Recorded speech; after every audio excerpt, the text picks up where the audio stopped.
Number one అంటారు. అసలైన number one Gurukashi university. Karthik Ghattamaneni గారి అంటే ఈ సినిమా ఆయనకి డైరెక్టర్గా ఎంతవరకు అంటే ఇప్పటివరకు డైరెక్టర్గా బిగ్గెస్ట్ సక్సెస్ అనేది ఆయన కెరీర్లో లేదు. యాజ్ అ సినిమాటోగ్రఫర్గా ఆయన మంచి పేరు. ఈ సినిమా అతనికి డైరెక్టర్గా ఎంతవరకు ప్లస్ అవుతుంది సార్ ఆయన కెరీర్కి? సార్ అంటే ఏది రిలీజ్కి ముందు అలా టాల్ క్లెయిమ్స్ చేసి అలా చెప్పడం నాకు అలవాటు లేదు.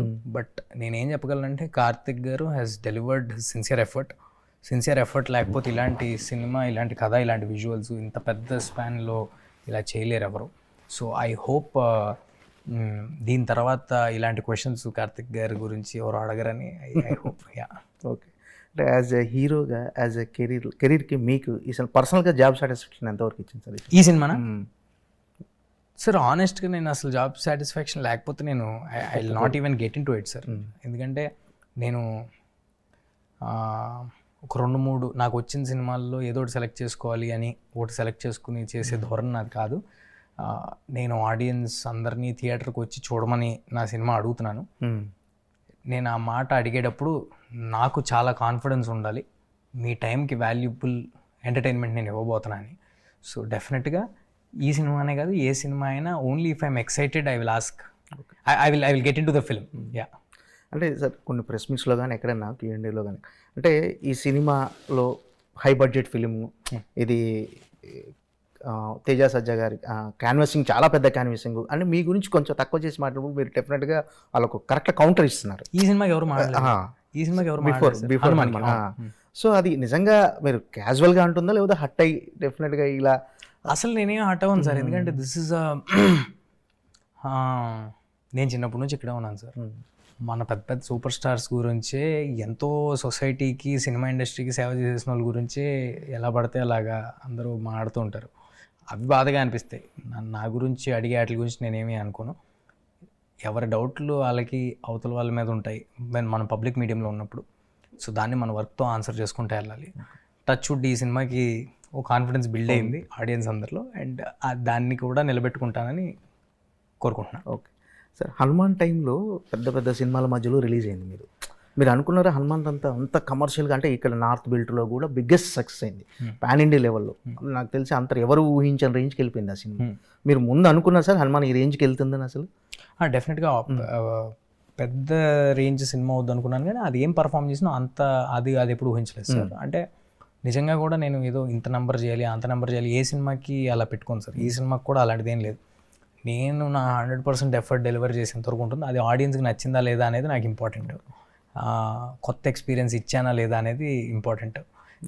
పిల్లలకి అందరికీ నచ్చేసి వాళ్ళకి ఎక్కువ కాలం గుర్తుండే ఒక సినిమా చేసామా లేదా అనేది ఇంపార్టెంట్.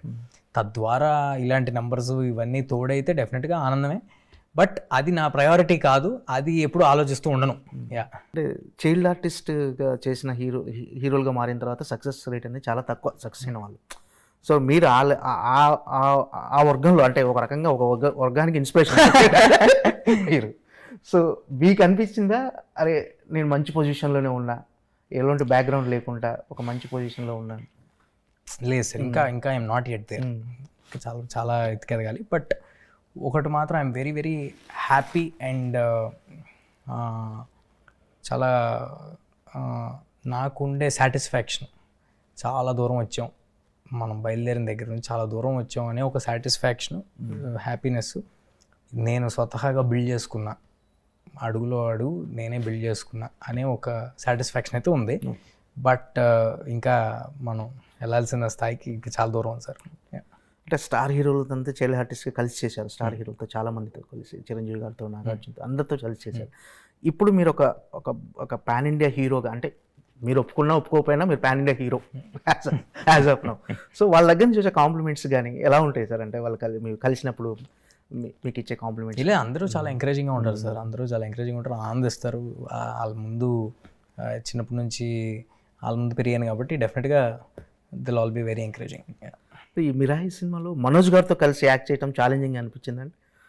అసలు అదేం లేదు సార్. అంటే నేను నా ఫస్ట్ సినిమానే చిరంజీవి గారితో చేసింది. నాకు ఎవరితోనూ చేయటం ఇస్ నాట్ ఛాలెంజింగ్. అంటే ఇందులో ఇంకా బిగ్ క్యాస్ట్ ఉన్నారు, చాలా మంది ఉన్నారు. అంటే వాళ్ళతో ఉన్న వర్కింగ్ ఎక్స్పీరియన్స్ ఏం లేదు సార్, అందరూ ఇట్స్ ఎక్సైటింగ్ హౌ మనం అనుకున్న ఒక పాత్ర మనం పేపర్ మీద రాసినప్పుడు విన్నప్పుడు మనం అనుకున్న పాత్ర లైఫ్ తీసుకుంటూ వాళ్ళు ఎంత గొప్పగా డెలివరీ చేస్తున్నారు అనేది ఎవ్రీ సింగిల్ షాట్లో ఒక ఎక్సైట్మెంట్ యాజ్ ఆ సినిమాని రిప్రజెంట్ చేస్తున్న పర్సన్గా నా ఎక్సైట్మెంట్ హ్యాపీనెస్ ఎప్పుడూ ఉంటుంది. సో మిరాయి సినిమా ఎందుకు చూడాలని అని ప్రశ్నించే ఆడియన్కి మీరు ఇచ్చే సమాధానం? ఫస్ట్ ఆన్సర్ ఏంటంటే ట్రైలర్ చూడండి, మీ ఆన్సర్ మీకు వస్తుంది. బట్ అపార్ట్ ఫ్రమ్ దట్ నేను చెప్పమంటే చాలా clean film, fantasy, action, adventure అన్నీ కలిపి మన ఇతిహాసాల్లో ఉన్న ఒక చాలా హై ఎలిమెంట్ని టచ్ చేస్తూ తెలుగు సినిమాలో ఎప్పుడూ చూడని ఎక్స్ట్రాడినరీ యాక్షన్ సీక్వెన్సెస్తో ఒక థియేటర్ మూమెంట్ ఉండే, థియేటర్ ఆడిటోరియంలోనే చూడాల్సిన సినిమా మిరాయ్. సో తప్పకుండా థియేటర్స్లోనే చూడాలి.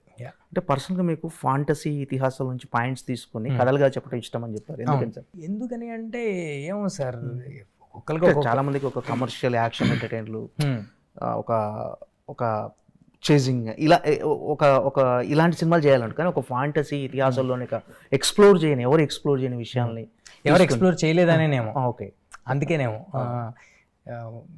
ఎక్స్ప్లోర్ చేయలేదు కాబట్టి డెఫినెట్గా దిస్ ఇస్. ఇంకోటి ఏంటంటే సార్, ఫస్ట్ టైం మనం చేస్తున్నాము మనకి ఏదైనా, అది ఒక యాక్షన్ సీక్వెన్స్ అవ్వచ్చు, లేకపోతే ఒక ఐడియా అవ్వచ్చు, ఒక సినిమా అవ్వచ్చు, ఒక బ్యాక్డ్రాప్ అవ్వచ్చు, ఫస్ట్ టైం చేస్తున్నాం అనేది చాలా ఎక్కువ ఆనందాన్ని ఇస్తుంది సార్ నాకు. సో అంటే ఈ సినిమాలో నటిస్తున్నప్పుడు కానీ షూటింగ్ లొకేషన్లో కానీ అంటే మీలో మీకు కనిపించిన కొత్త కోణం ఏమైనా ఉంది?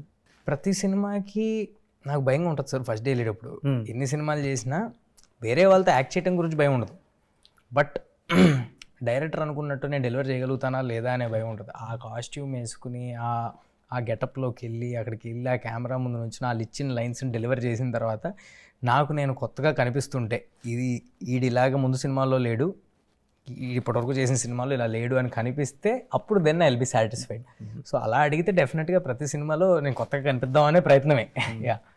నెక్స్ట్ అంటే ఎలాంటి కథలు ఎంచుకోబోతున్నారు? జాంబిరెడ్డి 2 ఆల్రెడీ అవును సార్, రెడీగా ఉంది. అవును సార్. ఎలాంటి కథలు ఎంచుకోబోతున్నారు? అంటే మీ పైన ఇలాగే డిఫరెంట్ కథల్ని, ఇతిహాసాలు, ఫాంటసీ అంటే ఇఫ్ సంథింగ్ ఈజ్ ఎక్సైటింగ్, నా వరకు వచ్చేది కొత్త కథ చేస్తున్నాము అనే కాన్ఫిడెన్స్ వస్తే డెఫినెట్గా will jump in to it sir. కొత్త కథ చేస్తున్నాం అనేలా ఉండాలి. ఇందాక చెప్పిన అన్ని ఆల్ ఏజ్ గ్రూప్స్ చూసే సినిమా అయి ఉండాలి, అందరూ పిల్లల్ని ఫ్యామిలీస్ని తీసుకొచ్చే సినిమా అయి ఉండాలి.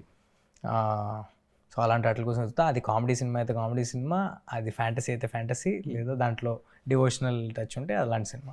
ఇప్పుడు కొంచెం సూపర్ మ్యాన్ కథలకు మిరాయికి ఉన్న వేరియేషన్ ఏంటి సార్? అంటే ఇందులో చూపించే కొత్త కోణం అసలు సూపర్ మ్యాన్ కథ కాదు సార్. అది ఒక బాయ్, వాడి అల్లరి చిల్లరగా తిరిగి కుర్రాడు, వాడి పర్పస్ ఏంటో తెలుసుకుని, ఉన్న గ్రేటర్ పర్పస్ ఏంటో తెలుసుకుని, వాళ్ళ అమ్మ ఆశయాన్ని తెలుసుకుని వాడు ఎక్కడికి వెళ్తాడు అనేది వాడి జర్నీ. స్వతహాగా వాడికి పవర్స్ ఉండటమో లేకపోతే గాలిలోకి వెళ్ళిపోవడం అలాంటి సినిమా కాదు ఇది. ఒక యోధుడు, సూపర్ హీరో కాదు, సూపర్ యోధ. ఒక యోధుడు ఎలాగా ఫామ్ అవుతాడు, వాడి జర్నీ ఏంటి, వాడికి ఈ మొత్తం వరల్డ్కి, ఈ అశోకాజ్ 9 అనే స్పై వరల్డ్కి ఉన్న కనెక్షన్ ఏంటి, ఆల్రెడీ ఇతిహాసాల్లో ఉన్న సమాధానం ఏంటి, దాన్ని వాడు చేదెక్కించుకోవడానికి ఏం చేశాడు, చేదెక్కించుకున్న తర్వాత జరగబోయే విపత్తును ఎలా ఆపాడు, ఇది సినిమా సార్. అంటే ఈ హనుమాన్ తర్వాత ఇప్పుడు మిరాయి, ఇది కూడా బిగ్గెస్ట్ బ్లాక్ బస్టర్ అయిపోయింది అనుకోండి. బాలీవుడ్ నుంచి ఆఫర్లు వస్తే అంటే ఇతర భాషల్లో కూడా చేయడానికి రెడీయా? ఇప్పుడు ఆల్మోస్ట్ ఇతర భాషల్లోకి మన సినిమా చేస్తున్నాం కదా సార్. అంటే డైరెక్ట్ బాలీవుడ్ మూవీ కానీ ఇతర భాషల నుంచి డైరెక్టర్స్ వచ్చినా కానీ సార్, అది తెలుగు సినిమాగానే మొదలుపెట్టి తెలుగు సినిమాగానే చేస్తాం. ఎందుకంటే నాకు తెలిసిన నేటివిటీ, నాకు తెలిసిన ఎమోషను, లేకపోతే నాకు కంఫర్ట్ ఉన్న లాంగ్వేజ్ నా లాంగ్వేజ్ కాబట్టి, నా మదర్ టంగ్ కాబట్టి, తెలుగు కాబట్టి తెలుగులోనే చేసి ఇతర లాంగ్వేజెస్కి డబ్ చేయడం జరుగుతుంది సార్. అది ఏ భాష దర్శకుడు వచ్చినా కూడా. చెప్పండి సార్, పీపుల్స్ మీడియా ఫ్యాక్టరీ గురించి. అంటే ఇంత బడ్జెట్తో ఈ సినిమా, అంటే ఎంతో ప్యాషనేట్ అయితే తప్ప ఈ సినిమాని నిర్మించాడు. సో అంటే డెఫినెట్గా విశ్వ గారు లాంటి అంత ప్యాషనేట్ ప్రొడ్యూసర్తో వర్క్ చేయడం ఐఎమ్ అబ్సల్యూట్లీ హ్యాపీ. బట్ మీరు అనుకుంటున్నట్టు మేమేమి అంత ఎగ్జాబరెంట్, మీరు చూసిన విజువల్స్కి ఏదో ఎగ్జాబరెంట్ అనుకుంటున్నారేమో, that is not what we have done. Okay, మేము మా పరిధిలో మాకున్న మాకున్న పరిధిని దృష్టిలో పెట్టుకుని అలాంటి విజువల్స్ని అలాంటి దాన్ని అచీవ్ చేయడానికి చాలా కష్టాలు పడి చేసాము. మేము వెళ్ళిన అన్ని లైవ్ లొకేషన్స్కి వెళ్ళి ఒరిజినల్గా యాక్షన్ స్టంట్స్ అన్నీ మేమే చేసుకున్నాము. సో విశ్వ గారి సైడ్ నుంచి ఎంత సపోర్ట్ ఉన్నప్పటికీ మేము వీఆర్ ఆల్వేస్ కాన్షియస్ ఆఫ్ మాకున్న పరిధి ఏంటి, ఆ పరిధిలో ఎలా చేయాలని. అది డెఫినెట్గా డైరెక్టర్స్ అచీవ్మెంట్. ఎందుకంటే మాకున్న కన్స్టెన్స్కి తను డెలివర్ చేసిన దానికి అసలు పొంతం లేదు, తను డెలివర్ చేసిన విజువల్కి దానికి పొంతం లేదు. బట్ ఒక అంత స్ట్రాంగ్ పర్సన్ విశ్వ గారు లాంటి వాళ్ళు వెనకాల నుంచి మీరు ఏదైనా డ్రీమ్ చేయండి నేను చేస్తాను, మీకు ఏ ట్రబుల్ వచ్చినా వెనకాల నేను ఉన్నాను అనేలాంటి ప్రొడ్యూసర్ దొరకడం డెఫినెట్గా I'm very happy. Okay sir, all the best. Thank you sir. Hanuman లాగా మిరాయి కూడా బిగ్గెస్ట్ బ్లాక్ బస్టర్ విజయం సాధించాలని మనస్ఫూర్తిగా కోరుకుంటున్నాను. Thank you sir, thank you so much.